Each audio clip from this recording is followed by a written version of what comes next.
নমস্কার বন্ধুরা, সবাইকে জানাই আমার চ্যানেলে অনেক অনেক স্বাগত। আজ আপনাদের সাথে শেয়ার করব নারকেল নাড়ুর এক সহজ রেসিপি, যেটা আপনারা বাড়িতে খুব সহজে বানিয়ে নিতে পারবেন একদম অল্প সময়ের মধ্যে। তো চলুন ঝটপট তৈরি করে নিই।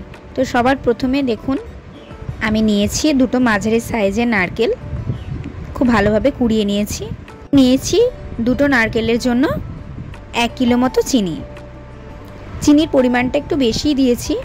এর মধ্যে কোড়ানো নারকেলটা দিয়ে দিলাম। আমি কিন্তু যে পাত্রে নাড়ুটা বানাবো সেই পাত্রেই আমি চিনি এবং নারকেল কোড়াটা একসাথে মাখিয়ে নেব এবং নারকেল কোড়াটাকে একসাথে খুব ভালোভাবে মিশিয়ে নিতে হবে। ভালোভাবে মেশানোর জন্য আমি এখানে অল্প পরিমাণ জলের ব্যবহার করব। জল আমি দিয়ে দিলাম। এরপর নারকেল আর চিনিটাকে ভালোভাবে মাখিয়ে নিতে হবে।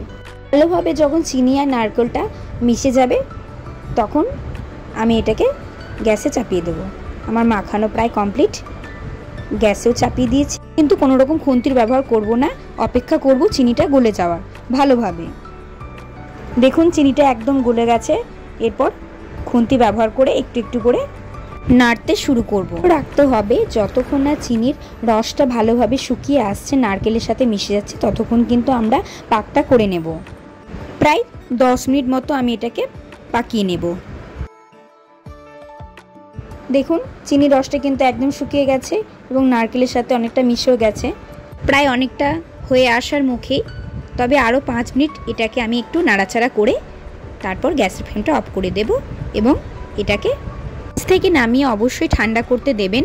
কিন্তু লক্ষ্য রাখবেন, গ্যাস থেকে নামানোর পর এটা কিন্তু বেশিক্ষণ ঠান্ডা করবেন না, কারণ খুব বেশি ঠান্ডা হয়ে গেলে জমাট বেঁধে যাবে, নাড়ু পাকানো সম্ভব হবে না। যেহেতু গরম ভাব আসবে সেই জন্য আমি সামান্য জল নিয়েছি।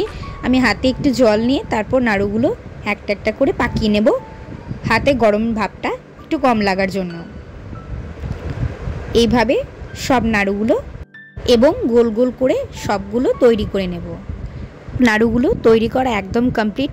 আমি নাড়ুগুলো একটা পেপারের মধ্যে রেখেছি, কারণ হচ্ছে নাড়ুগুলো যদি আমি এখনই জারে ভরে দিই তাহলে কিন্তু এটা বেশি দিন থাকবে না, নষ্ট হয়ে যাওয়া বা গন্ধ হয়ে যাওয়ার সম্ভাবনা থাকবে।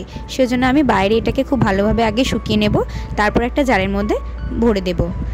আমার এই আজকের রেসিপি যদি আপনাদের ভালো লেগে থাকে অবশ্যই কিন্তু একটা লাইক করে দেবেন। চ্যানেলে যদি নতুন হয়ে থাকেন তাহলে চ্যানেলটা সাবস্ক্রাইব করে আমার পাশে থাকবেন। সবাই ভালো থাকুন, সুস্থ থাকুন। নমস্কার।